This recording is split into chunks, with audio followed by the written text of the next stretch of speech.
고인의 그 하장을 할 것인지 아니면은 매장을 할 것인지 미리 결정을 하시고 영정사진을 미리 준비를 하시면은 상당히 많이 도움이 될 것입니다. 그리고 고인을 이제 모실 곳에 이제 하장을 한다면은 자, 이게 낙고당을 할 것인지 수목장을 할 것인지 또 해양장을 하는 경우도 들어 있습니다.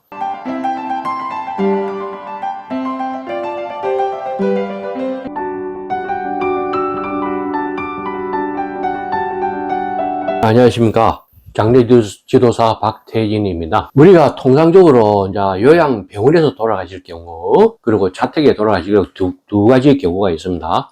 근데 요양병원에서 돌아가실 때, 요양병원 자체 내에 장례식장이 있을 때는 뭐 유가족분들이 그 병원의 조치대로 취하면 될 것인데, 요양병원이 장례식장이 딸려 있는 부속 건물이 없는 경우가 허다합니다.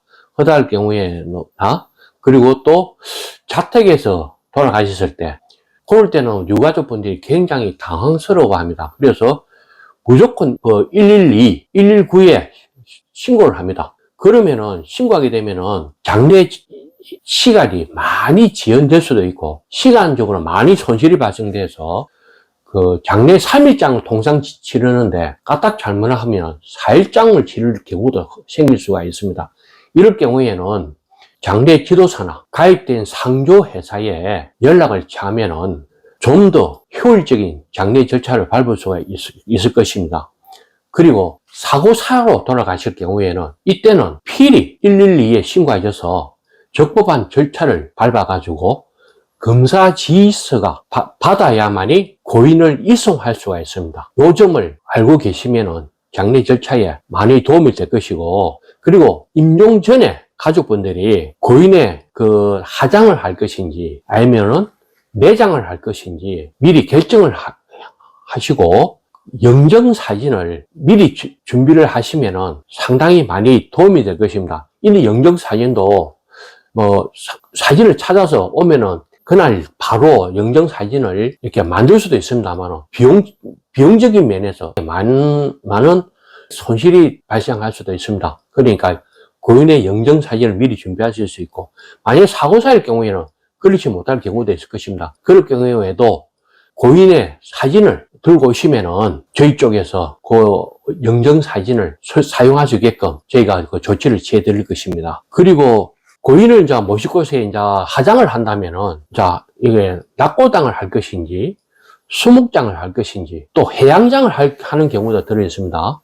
그리고 장지 선산이 있을 경우에 이제 매장을 하실 것이고, 근데 우리가 특히 보면은 뭐 우리가 낙골당이라든지 수목장이라든지 이런 거는 흔히 많이 들어보셨을 것인데 해양장이라고는 들어보기가 좀 드물 것입니다.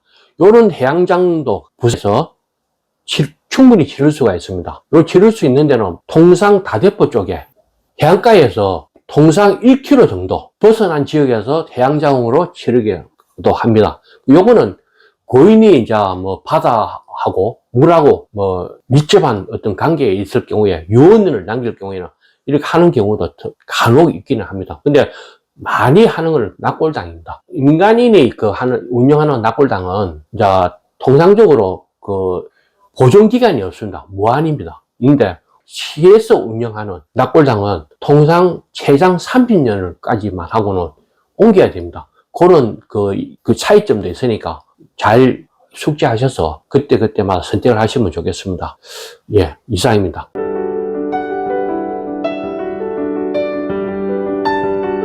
거기 뿌리지는 못합니다. 뿌리지는 않고 그 해양장을 할 수 있는 그 기구가 있습니다. 우리가 보면은 저 고기 잡는 것처럼 어항처럼 이게 좀 질주만이 되어 있습니다. 그 질주 안에 그 유골 담아서 그 안에 그 물에서 이렇게 번져나가게끔 합니다. 뿌리면은 환경 오염되고 날리니까 주변에서 보기도 안 좋고 하기 때문에 그 기구를 갖다가 안에서 육을 넣어서 자연스럽게 그 물의 흐름에 따라서 이렇게 흩어지게끔 그렇게 합니다. 예, 이상입니다.